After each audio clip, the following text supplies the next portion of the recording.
बच्चे बहुत बहुत स्वागत है ब्राइट एजुकेशन के यूट्यूब चैनल में।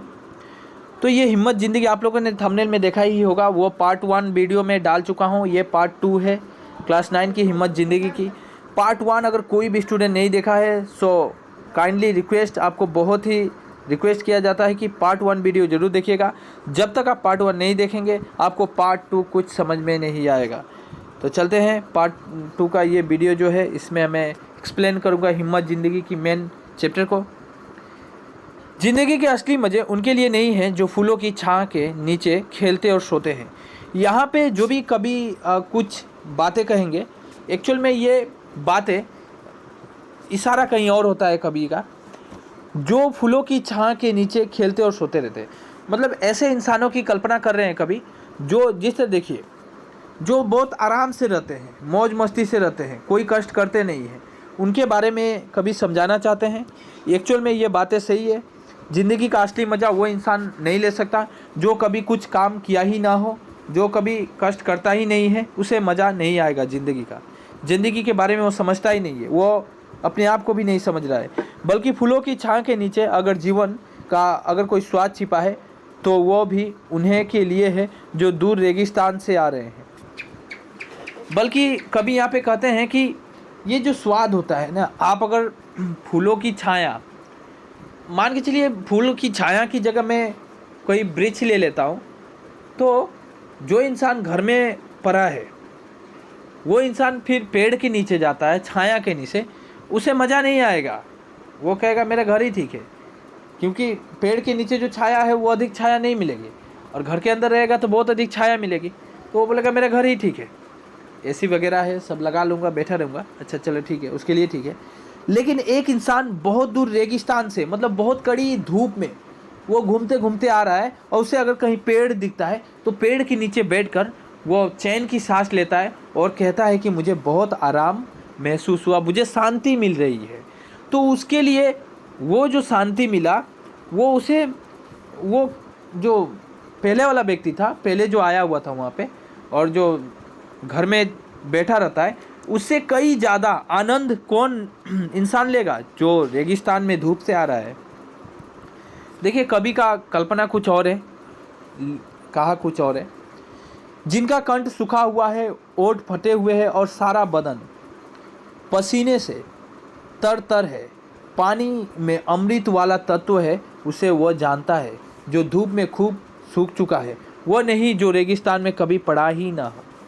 देखिए, यहाँ पे रेगिस्तान की कल्पना, ये सब क्या है, ये सब कैसा शब्द है, आपको समझ में नहीं आएगा।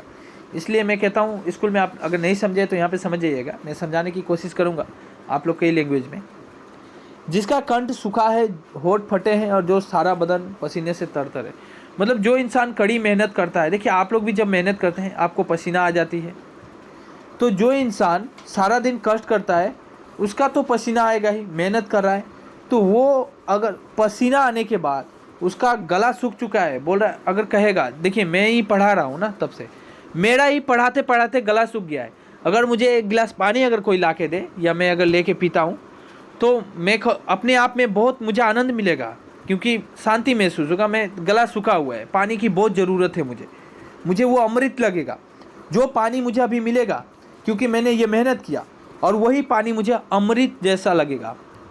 और मान लीजिए मैंने आप लोगों को पढ़ाया ही नहीं, तब से बैठा हूँ, सोया हूँ, मुंह बंद करके रखा हूँ, कुछ बोल ही नहीं रहा हूँ, कुछ करता ही नहीं हूँ, तो मुझे अगर कोई पानी ला के भी देता है ना, तो पर भी मुझे वो पानी का अमृत वाला जो तत्व है वो समझ में ही नहीं आएगा कि पानी कितना, मतलब देखिए पानी ही प्राण है, ये मुझे समझ में ही नहीं आएगा।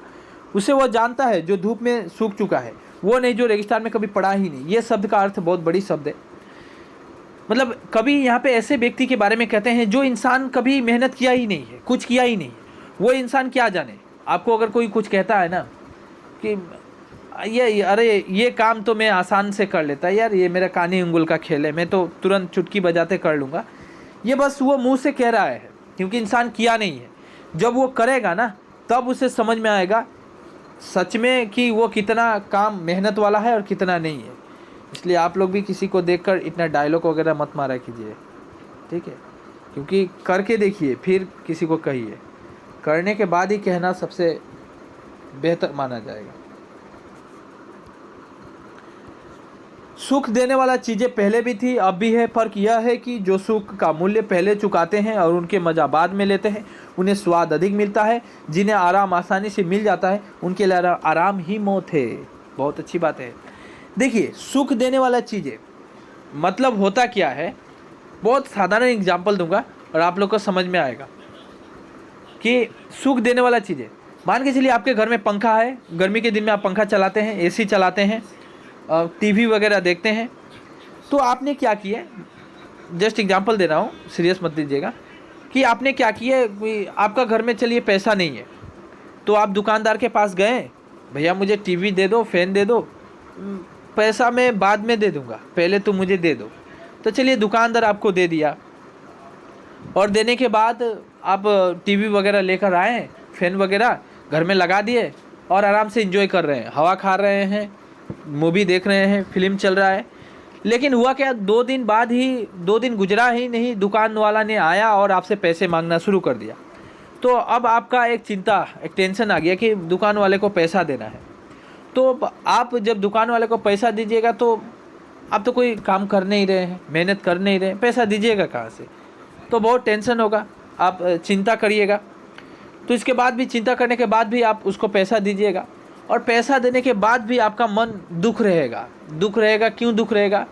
क्योंकि पैसा जो दे रहे हैं, अभी मेहनत कर रहे हैं, दे रहे हैं, मेहनत कर रहे हैं, दे रहे हैं, तो देखिए वो दुख ही रहेगा आपका मन। और एक मान के चलिए आपका एक दोस्त है, वो क्या किया, पहले गया काम करने के लिए और काम किया, काम करने के बाद जो भी पैसा मिला, वो पैसे से वो फ़ैन खरीद के लाया, और ख़रीद कर लाकर, अपने मेहनत के पैसे से फ़ैन खरीद कर लाकर आराम से लगाया, फ़ैन लगाकर उसकी हवा ले रहा है। अब वो कहेगा कि नहीं भाई, वो चैन का सांस लेगा, उसे कोई टेंशन नहीं रहेगा, कोई चिंताएं नहीं रहेगी, क्योंकि वो अपना मूल्य पहले नहीं चुकाया। और वो क्या किया कि हाँ, वो अपना मूल्य पहले चुका लिया, उसके बाद उसका मज़ा ले रहा है। मूल्य मतलब उसका दाम पहले चुका लिया, उसके बाद उसका मज़ा ले रहा है। अब उसे कोई चिंता नहीं है, वो जो फ़ैन है उसका अपना हो चुका है, आराम से वो मज़ा ले रहा है, उसकी कोई चिंता ही नहीं है। इसीलिए यहाँ पे कहा गया है, सुख देने वाले चीज़ पहले भी थी, अब भी है। फ़र्क बस इतना ही है कि जो सुख का मूल्य पहले चुकाते हैं और उनके मज़े बाद में लेते हैं, उन्हें स्वाद अधिक मिलता है। That's very important point. जो सुख का मूल्य पहले चुकाते हैं, मतलब जो मेहनत पहले करता है और उसके बाद जो भी उसे फल मिलता है, उसे वो मज़ा के हिसाब से लेता है, मतलब उसे वही फल, आनंद मिलता है। थोड़ा ही क्यों ना मिले, पर उतना ही उसे आनंद मिलेगा। पर अगर जिन्हें आराम आसानी से मिल जाता है, उनके लिए आराम ही मौत है। वो मौत आ गया ना, दुकान वाला आ गया ना, आपसे डिमांड कर रहा है, पैसा दो नहीं तो फ़ैन उठा के लेके चला दूँगा, तो आराम ही हराम है। यहाँ पे वही कहा गया है कि आपको पहले मेहनत करना है, पहले ये नहीं कि आप मज़े ले लीजिए, पहले मेहनत कीजिए। जो लोग पाँव भीगने के खौफ से पानी से बचते रहते हैं, समुद्र में डूब जाने का खतरा उन्हीं के लिए है। लहरों में तैरने का जिन्हें अभ्यास है, वे मोती लेकर बाहर आएंगे। कवि ने बहुत ही बारीकी से आपको एक एक शब्द से अलग अलग एग्जाम्पल देकर समझाना चाहते हैं। कवि यहाँ पे कहते हैं कि देखिए, जो लोग पाँव भिगोने, मान के चलिए आप अगर समुंदर में गए हैं, समुंदर के किनारे बैठे हैं और सोच रहे हैं कि आपको मोती मिल जाए। पानी के अंदर मोती रहता है, समुंदर के नीचे मोती है, हीरा मोती रहता है ना, मोती देखे होंगे, बहुत ही कीमती वस्तु है। तो आप सोचते हैं कि समुंदर के नीचे, मान के चलिए ना, मोती छोड़िए ना, आप पानी में गए नहीं, पानी के बाहर है, आप कुछ किए नहीं, बैठे हैं और सोचते हैं कि मछलियाँ अपने आप आपके पास आ जाएगी। ऐसा कभी होगा क्या? मछलियाँ अपने आप आएगी क्या? तो वही बात है, जो पानी से डरता है और पानी के बाहर, मतलब समुद्र के किनारे बैठा रहता है, वो समुद्र में डूब जाने का उन्हीं को खतरा है। वही इंसान डूब जाएगा समुद्र में, क्योंकि वो कभी तैरना सीखा ही, कहीं भी गया ही नहीं। आप जब तक गए नहीं, तैरना सीखे नहीं, तब तक तो आपको खतरा ही खतरा है ना। मतलब आपने मेहनत किया ही नहीं, तैरने सीखा ही नहीं, गया ही नहीं, मेहनत किया ही नहीं। कभी ये समझाना चाहते हैं, लहरों में तैरने की जिन्हें अभ्यास है ना, आप अगर जा रहे हैं, तैर रहे हैं, सीख रहे हैं, जा रहे हैं, तैर रहे हैं, सीख रहे हैं, तो आप ही मोती लेकर बाहर आएंगे, क्योंकि तभी आप मछली पकड़ सकते हैं। नीचे जो भी मोतिया है वो बाहर ला सकते हैं, वही इंसान ला सकता है जो मेहनत करता है।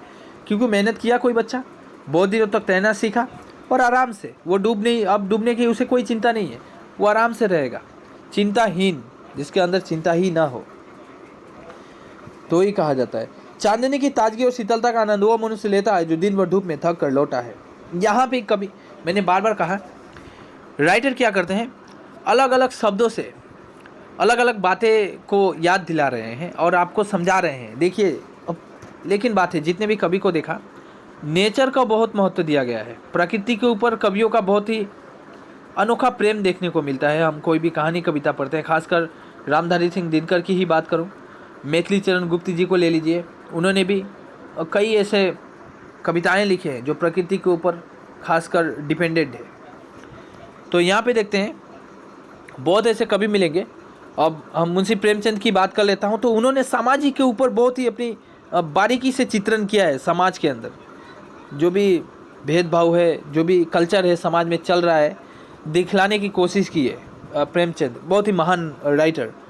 कबीरदास की बात करता हूँ, उन्होंने वो एक्चुअल में वो भक्ति काल के कवि थे। उनसे अगर मैं कंपेयर करना चाहता हूँ रामधारी सिंह दिनकर, तो बहुत ही अलग हो जाएगा। ये तो आधुनिक, देखिए ये आधुनिक युग के कवि माने जाएंगे, और जो वे लोग कवि थे वो भक्ति काल के थे, वो बहुत पीछे हो गया। तो छोड़िए ये बातें, ये अलग ही पॉइंट आ जा रही है। फिर भी समझा देता हूँ कवि के बारे में, कितने राइटर, बहुत ऐसे राइटर हैं। देखिए ताजगी, चांदनी की ताजगी और शीतलता का आनंद वह मनुष्य ही लेता है जो दिन भर धूप में थक कर लौटा है। एक्चुअल में यहाँ पे बहुत बातें सही कही गई है कि देखिए एक इंसान है, बहुत कड़ी मेहनत किया और करने के बाद शाम को घर आया, और घर आने के बाद आराम किया, हवाएं बह रही है, चांदनी खिला हुआ है, शीतल हवा बह रही है, चांद अपना चांदनी प्रकट कर रहा है, तो उसे बहुत मज़ा आएगा। उसे ये हवा, ये चांदनी, ये प्रकृति उसे बहुत आनंद दिलाएगी। लेकिन जो इंसान मेहनत किया ही नहीं, उसे ये चांदनी, ये हवा उसको आनंद ही नहीं दिला सकती, क्योंकि अगर दिलाना चाहेगी भी तो उसको अच्छा नहीं लगेगा, वो ये आनंद ले ही नहीं सकेगा। साधारण एग्जांपल देना चाहता हूँ, जब आपका पेट भरा रहता है तो आपको जितना भी स्वादिष्ट भोजन क्यों ना दिया जाए, नहीं, आप बोलिएगा जी नहीं मैं नहीं खा सकता, ये अच्छा नहीं है, क्योंकि आप पहले ही पेट भरा है, आप तो फ़ायदा ही नहीं होगा। लेकिन आप जब मेहनत कीजिएगा, पेट खाली रहेगा, तभी वो आपको ऐसे सूखा भात भी और पानी भी दे दिया जाए तो आपके लिए अमृत बन जाएगा। बातें वही कही गई है, मतलब आपको मेहनत तो करना ही है। मेहनत की कल्पना कभी ने कितने ही बारीकी से चित्रण यहाँ पे किया है लेखन के द्वारा, जिसके शरीर को अब तरलाई की ज़रूरत महसूस होती है और जिसका मन यह जानकर संतुष्ट है कि दिन भर समय उसके लिए अच्छे काम में लगाए। बहुत अच्छा। जब आप मेहनत करते हैं ना, तो अपने आप में आपका मन जो है ना हैप्पी रहता है, अपने आप में खुशी रहते हैं। आप अपने आप से बातें करते हैं और कहते हैं कि हाँ, कभी वही बातें कर रहा है कि आप अपने आप से बातें करते हैं और कहते हैं कि हाँ, मैंने जितना भी समय अभी खर्च किया ना, मैंने अच्छे काम में खर्च किया। क्योंकि आप सारा दिन जब मेहनत करते हैं, इसके बाद आप सोचते हैं तो आप कहते हैं कि नहीं, मैंने आज जो भी समय लगाया वो अच्छे कामों में लगाया। आप अब चैन की नींद सो सकते हैं, चिंता नहीं रहेगी। बहुत बड़ी। मुझे लगता नहीं है ये कहानी पार्ट 1 के अंदर पार्ट 2 के अंदर ख़त्म होगा। कहानी बहुत बड़ी है। हम देखिए, मैंने एक ही पैराग्राफ समझाने में लगभग 13 मिनट चला गया पार्ट 2 के अंदर। चलिए फिर भी कोशिश करता हूँ एक और पेज समझा दूँ, क्योंकि मैं पार्ट 3 इतना वीडियो बना नहीं सकूँगा। मैं लगभग कोशिश करूँगा पार्ट 3 के अंदर पूरा वीडियो कंप्लीट करने का। ये पार्ट 2 चल रहा है वीडियो की, एक और पार्ट मिलेगा, क्योंकि देखिए बहुत लेंथी है ये चैप्टर, बहुत लेंथी है, एग्जाम्पल भरे हुए हैं। कवि ने बहुत ही समझाने की कोशिश कर रही है एग्जाम को, इंसाने को। देखिए इसके विपरीत वह आदमी भी है जो दिन भर खिड़कियां बंद करके पंखों के नीचे छिपा हुआ है और रात में जिसकी सेज बाहर चांदनी में लगाई गई, भ्रम तो शायद उसे भी होता होगा कि वह चांदनी के मज़े ले रहा है, लेकिन सच पूछिए तो वह खुशबूदार फूलों के रस में दिन रात सर रहा है। देखिए यहाँ पे कभी कुछ ऐसे लोगों की बात कर रहे हैं जो लोग सारा दिन घर में रहते हैं, खिड़कियाँ बंद करके रहते हैं, पंखों के नीचे रहते हैं, टीवी देखते रहते हैं, कोई काम करते ही नहीं है। आलसी जो लोग रहते हैं, काम करते नहीं हैं। अब यहाँ पे कहा जाए, अब रात में जिसकी सेज, अब मान के चलिए रात हो चुकी है, अगर उस इंसान को बोला जाए कि बाहर जाओ, हवा बह रही है, चांदनी अपना चांदनी प्रकट कर रही है, चांद अपना चांदनी प्रकट कर रहा है, थोड़ी प्रकृति की मज़े लो, लेकिन आपको दिखाई देगा कि हाँ वो प्रकृति का मज़ा ले रहा है। लेकिन कभी कहते हैं कि वो मानो प्रकृति का मज़ा नहीं ले रहा है, वो दिन रात सर रहा है, बैठ कर दिन रात सर रहा है, कुछ मेहनत नहीं कर रहा है, वो दिन रात सर रहा है। देखिए वही इंसान बीमार पड़ेगा, वो कहना यही चाहते हैं। उपवास और संयम से आत्महत्या के साधन नहीं है। उपवास और संयम ये आत्महत्या का साधन नहीं है। भोजन का असली स्वाद उसी को मिलती है जो कुछ दिन बिना खाए भी रह सकता है। तयक्तेन भुंजीथा, जीवन को भोग त्याग के साथ करो, भोग त्याग के साथ करो। ये केवल परमार्थ का ही उपदेश नहीं है, क्योंकि संयम से भोग करने पर जीवन से जो आनंद प्राप्त होता है वह निराभोगी बनकर भोगने से नहीं मिलता। देखिए कुछ शब्द है आपको समझ में नहीं आ रहे होंगे, मैं समझाने की कोशिश करूँगा। यहाँ पे कहते हैं क्या कभी कि कोई इंसान अगर उपवास रहता है और उपवास रह के अपने मन को स्थिर बनाए, शांति से रहता है, उपवास है पर शांति से, मन बेचैन नहीं है, तो वो कुछ दिन बाद भी अगर खाना खाता है तो वो बिना खाए रह सकता है, क्योंकि वो आराम संयम बना के रखा हुआ है, उपवास भी है। और कुछ दिन बाद खाना खाएगा ना तो वो उसे ही समझ में आएगा कि मतलब खाने की असली मज़ा क्या है, क्योंकि वो उपवास था। और जो इंसान के पेट भरे रहते हैं हमेशा, उसे वो भोजन की स्वाद की मज़ा ही नहीं ले सकता कि एक्चुअल में ये भोजन में कितनी स्वाद है। नेक्स्ट एग्जाम्पल और कभी देते हैं कि जीवन का भोग त्याग के साथ करो। ये देखिए परमात्मा भी हमें ये देखा, आप अगर भागवत गीता पढ़े नहीं है, मुझे मालूम है आप लोग किताबी नहीं पढ़ते हैं तो भागवत गीता कहाँ पढ़ेंगे, तो आप लोग जरूर महाभारत अगर देखे होंगे, वहाँ पे कृष्ण एक उपदेश देते हैं कि अपने जीवन में, अर्जुन को उपदेश देते हैं कि आप अपने जीवन में भोग करना चाहता है ना तो पहले त्याग करो फिर भोग करो। जो पहले त्याग करता है इसके बाद भोग करता है उसे ही आनंद मिलता है। त्याग करना सीखो, अपने बलिदान देना सीखो। तो यहाँ पे ये उपदेश दिया गया है। यहाँ पे इसीलिए कभी कहते हैं कि ये सिर्फ परमात्मा का ही उपदेश नहीं है, परमात्मा ईश्वर खुद ये उपदेश दिए हैं, क्योंकि संयम से भोग करने पर जीवन में जो आनंद प्राप्त होती है ना, वो निराभोगी होकर बनने से नहीं होता है। आप अगर कोई त्याग करते हैं, त्याग करना किसको कहा जाता है? त्याग करना मतलब मरने वाली बात नहीं हो रही है। त्याग करना मतलब मेहनत करना। आप कोई काम कर रहे हैं, उसके लिए मेहनत कर लें। मान के चलिए आपको पैसे चाहिए, तो आप अगर मेहनत किए, मेहनत करने के बाद जो भी पैसा मिलता है ना, आप वही पैसे से आनंद हो जाते हैं, आपकी मन खुशी से भरा रहता है, क्योंकि आपने मेहनत कर पैसे कमाए हैं। और यही पैसा, ठीक है, यही पैसा आप किसी से मांग कर लेते हैं या चोरी करते हैं या किसी से धार ले लेते हैं, तो उस इंसान को देने के लिए आपका मन में हमेशा चिंताएं भरी रहेगी, चिंता भरी रहेगी। चोरी करेंगे, पुलिस का डर रहेगा, मतलब आपका मन कभी खुशी रहेगा ही नहीं। इसीलिए यहाँ पे कृष्ण भी यही उपदेश दे रहे हैं कि पहले त्याग करो, इसके बाद भोग करो, तभी एक आनंद की प्राप्ति होती है। निराभोगी बनकर भोगने से कुछ नहीं मिलता। मतलब निराभोगी हुई, बिना मेहनत से कुछ पाने की आशा मत रखिए। जो मेहनत नहीं करता है वो अगर कुछ आशा करता है उसे बेकार हो जाता है, उससे वो फल की प्राप्ति ही नहीं होती है। बड़ी चीज़ें बड़े संकटों में विकास पाती है, बहुत बड़ी बात कही गई है। आप जितना बड़ा कष्ट कीजिएगा उतना बड़ा आपको सफलता मिलेगी, ये भी कभी यहाँ पे कहना चाहते हैं। बड़ी चीज़ें बड़े संकटों में ही विकास पाती है। बड़ी हस्तियाँ बड़ी मुसीबतों से ही पलकर दुनिया पर कब्जा करती है।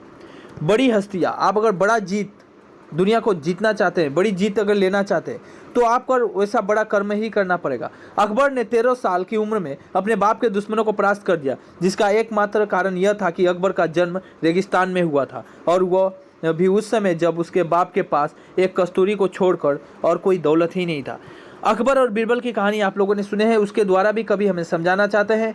अकबर की जो पिता थे उसकी मृत्यु, देखिए अकबर एक्चुअल में अकबर की जो पिता थे उनकी मृत्यु अपने आप नहीं हुई थी, उनको मार दिया गया था, उनको मार डाला गया था।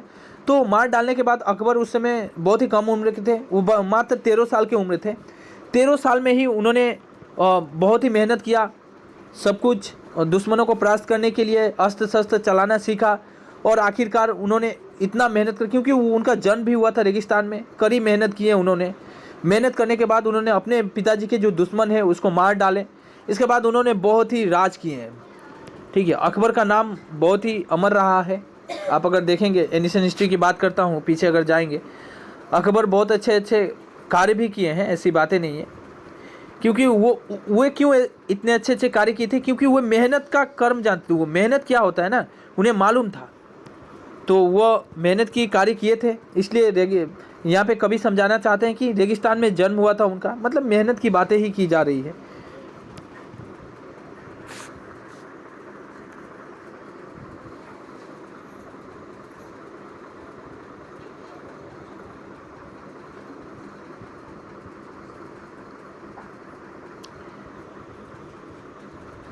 यहाँ पे देखिएगा,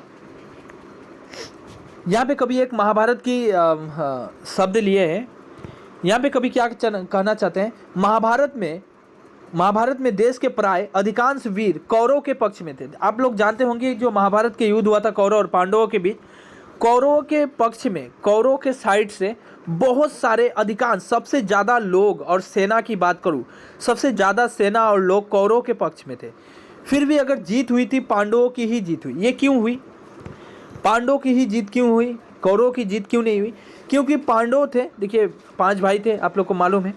तो जितने भी पांडव थे वो क्या किए थे, मुसीबत झेले थे, वनों में वन दर दर भटके थे, वो जंगलों में जानवरों का सामना करना, उसके बाद कष्ट झेलना, ये सब वो पहले कर चुके थे। उन्हें मेहनत क्या होता है, उसका दर्द क्या होता है, वो पहले जान चुके थे। जोखिम क्या होता है जान चुके थे। वो पहले ही ये कष्ट कर चुके हैं। इसलिए अब की बार अगर गए हैं फील्ड में तो विजयी तो उन्हीं की होनी है जो कष्ट करके आ रहा है। श्री विंस्टन चर्चिल ने कहा था, देखिए ये चर्चिल था, जब आप लोगों ने इंडियन हिस्ट्री अगर पढ़े हैं तो क्लास 10 में ही है, विंस्टन चर्चिल का नाम भी आता है। देखिए जब इंडियन कॉन्स्टिट्यूशन बनाया जा रहा था उस समय चर्चिल का नाम बहुत ही फेमस था, क्योंकि चर्चिल ने क्या कहा था, विंस्टन चर्चिल ने कहा था ज़िंदगी की सबसे बड़ी सिफत हिम्मत है। सिफत मतलब क्या, देखिए यहाँ पे भाषाएं अलग, लैंग्वेज अलग यूज़ किया गया है, मैं समझा देना चाहता हूँ। ज़िंदगी की सबसे बड़ी जीत जो होती है ना वो हिम्मत है। आप अगर ज़िंदगी में जीतना चाहते हैं ना तो हिम्मत रखना पड़ेगा, तभी जीत पाइएगा। आदमी की ओर सारे गुण उसके हिम्मत होने से ही पैदा, ये राइट है। यहाँ पे एक और बड़ी बात कही जा रही है, आदमी के अंदर जो भी गुण आएगा ना, आपके अंदर कोई भी ज्ञान अगर प्राप्ति करते हैं, हिम्मत है तो ज्ञान है। आपके पास हिम्मत है तो आप कष्ट कर सकते हैं। आप जब कष्ट करिएगा तो आपको गुण आएगा और गुण से ही ज्ञान की प्राप्ति होगी। तो ये विंस्टन चर्चिल की ये बातें बहुत ही फेमस रही, अभी भी ये बातें चलती रहती है। ज़िंदगी की 2 सूरत है, एक तो यह कि आदमी बड़े से बड़े मकसद के लिए कोशिश करे, जगमगाती हुई जीत पर पंजा डालने के लिए हाथ बढ़ाए, और अगर असफलताएं कदम कदम पर जोश की रोशनी के साथ अंधियाली का जाल बुन रही है तो तब भी वो पीछे की ओर पाँव न हटाए। बहुत अच्छी बात है कि आप ज़िंदगी का 2 ही रास्ता होता है, कोई भी इंसान हो, आप हो, मैं हूँ, कोई भी इंसान है, उसका 2 ही रास्ता होता है। अगर ज़िंदगी में जीना है तो 2 रास्ता है। एक तो यह कि आदमी बड़े से बड़े मकसद के लिए कोशिश करे। आप कोई बड़ा से बड़ा काम पाने के लिए, अच्छे से अच्छे फल प्राप्ति के लिए आप या तो कोशिश करें या क्या करें, जगमगाती हुई जीत पर। देखिए जगमगाती हुई जीत किसे कहा जाता है, आप कर्म कीजिए वैसा, बड़े से बड़े काम पाने के लिए कर्म कीजिए और अपने हाथ को बढ़ाइए, और असफलताएं कदम कदम पर। लेकिन बात यही होता है यहाँ पे, कभी क्या कहना चाहते हैं, कभी यहाँ पे कहना चाहते हैं कि जब आप हाथ बढ़ाइएगा ना, आप जब भी कोई कर्म करने जाइएगा उसमें असफलताएं आएगी ही आएगी, आपको फेलार होना ही होना है। आप फेल होइएगा, कई बार आपकी रास्ते पे असफलताएं आएगी, कई बार चोटें लगेगी, ये कभी कहना चाहते हैं।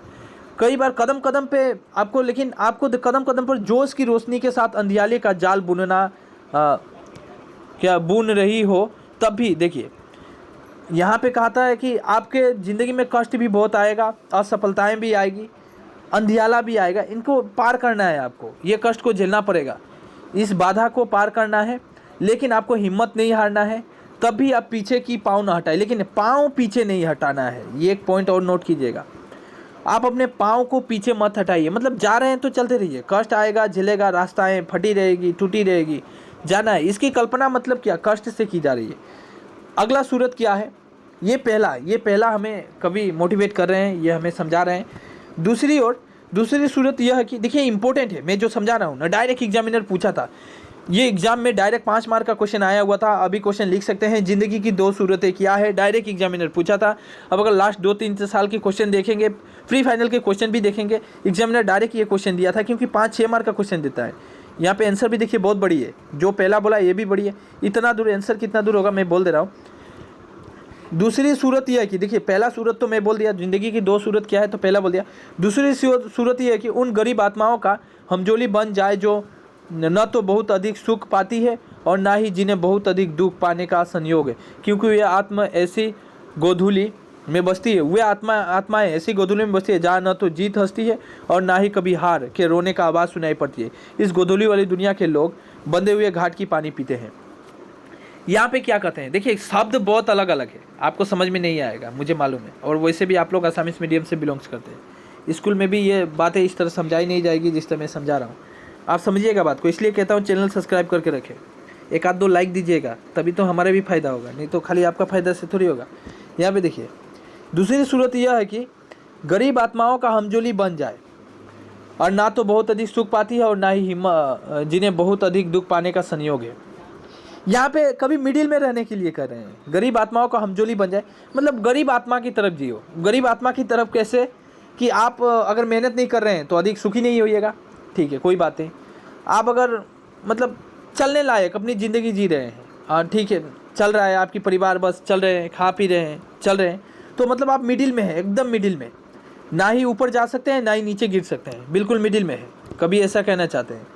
और ऐसा इंसान देखिए ना तो अधिक कभी सुख हो पाता है, ना ही इसके ज़िंदगी में कभी ज़्यादा दुखी होता है, ना ही ये इंसान ज़्यादा सुखी हो पाता है। ना ही इंसान यहाँ पे कभी कहते हैं ऐसा इंसान ना ही सुख पाता है, उसकी ज़िंदगी में ना ही सुख आएगा और वैसा दुख भी नहीं आएगा, ये संयोग बना रहेगा, मिडिल में ही रहेगा, क्योंकि वो आत्माएं ऐसी गोधूली में बसती है जहाँ ना तो जीत हंसती है ना ही कभी हार। हाँ, आप ऐसा ज़िंदगी जी रहे हैं मिडिल में रहकर, ना ही आपके अंदर कोई जीत हंस रहा है ना ही आपके अंदर कोई हार हंस रहा है, ठीक है, हार हंसती है और ना कभी हार के रोने की आवाज़ सुनाई पड़ेगी। इस गोधूली वाली दुनिया के लोग बंधे हुए घाट की पानी पीते हैं। बहुत ही बारीकी से शब्दों का प्रयोग किया गया है। बंधे हुए घाट की पानी पीना मतलब आप लोग कोई एक ही कर्म में बंध गए हैं, ना ही उससे ऊपर जा रहे हैं ना ही उससे नीचे जा रहे हैं, आप वहीं पे स्टेबल, जिसको बोलता है इंग्लिश में एक शब्द होता है स्टेबल रहना, मतलब वहीं पे स्थिर है। आप चाहते भी नहीं है शायद आगे जाना और ना ही पीछे जाना, वहीं भी स्टेबल है। ये ज़िंदगी के साथ जुआ नहीं खेल सकते हैं, वे ज़िंदगी के साथ, right, that's very important point, वे ज़िंदगी के साथ जुआ नहीं खेल सकते। और कौन कहता है कि पूरी ज़िंदगी को दाव पर लगा देने में कोई आनंद नहीं है। वाह, बहुत बड़ी बात है, कवि ने बहुत बड़ी मोटिवेशन दी है यहाँ पे, क्योंकि वे ज़िंदगी का जुआ नहीं खेलते। देखिए ज़िंदगी एक जुआ ही है, आपको रिस्क तो लेना ही पड़ेगा। रिस्क लेना मतलब कष्ट करना है, कष्ट करने के बाद देखिए ये फल की चिंता मत कीजिए, ये हमारी भागवत गीता में भी लिखा हुआ है, लेकिन कष्ट कीजिए, लेकिन कष्ट तो करना ही है। वही है, ज़िंदगी के साथ जुआ तो खेलना ही पड़ेगा। जुआ मतलब वो जुआ पैसे वाला नहीं कहा जा रहा है, मतलब हिम्मत की ज़िंदगी का बात की जा रही है। उसके बाद पूरी ज़िंदगी को दाव पर लगा देने में कोई आनंद, कौन कहता है, कभी कहते कौन कहता है, बोलो तो कौन ऐसा इंसान है जो कहता है हम अगर पूरी ज़िंदगी को दाव पे लगा दे। कोई एक कर्म है ना, आप कोई कुछ पाना चाहते हैं, पूरा ज़िंदगी उस पर लगा दीजिए, पूरा कर्म लगा दीजिए, रात दिन मेहनत कीजिए, कौन कहता है उसमें आनंद नहीं है? आनंद तो मिलने ही वाला है। By the way, I hope कि वीडियो बहुत लेंथी हो चुकी है, 30 मिनट्स की वीडियो है। बहुत सारे स्टूडेंट तो वीडियो देखना पसंद भी नहीं करता है, बहुत कम समय ही देखता है। तो देखिए मैं इसलिए पार्ट वाइज करता हूँ, पार्ट 1 पार्ट 2, ये पार्ट 2 रहा। अब की बार पार्ट 3 के अंदर मैं ये पूरा कंप्लीट कर दूंगा, क्योंकि अब ज़्यादा रहा नहीं है।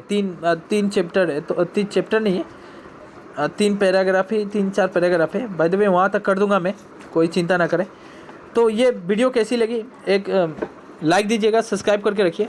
हाँ, पार्ट 1 जरूर देखिएगा, वहाँ पे आपको ग्रामर की नोट कैसे मिलेगी, इसका आंसर कैसे मिलेगा, सब कुछ मिल जाएगा पार्ट 1 के अंदर, वहाँ पे एक्सप्लेन किया गया है। हाँ, एक टेलीग्राम ग्रुप होता है, वो टेलीग्राम चैनल है, आप अगर टेलीग्राम नहीं डाउनलोड किए हैं वो डाउनलोड कर लें, उसके बाद हमारे वो चैनल से ज्वाइन कर लें। वहाँ पे PDF नोट्स सब दिया जाएगा, आराम से आप प्रिंट आउट करके पढ़ सकते हैं। नोट्स वगैरह, ग्रामर वगैरह सब कुछ मिलेगा, वीडियो मिलेगा, अवेलेबल सब वहाँ पे मिलेगा। एक लाइक ज़रूर कीजिएगा, समझा रहा हूँ समझ में आ रहा है कि नहीं, सब कुछ कमेंट कीजिएगा।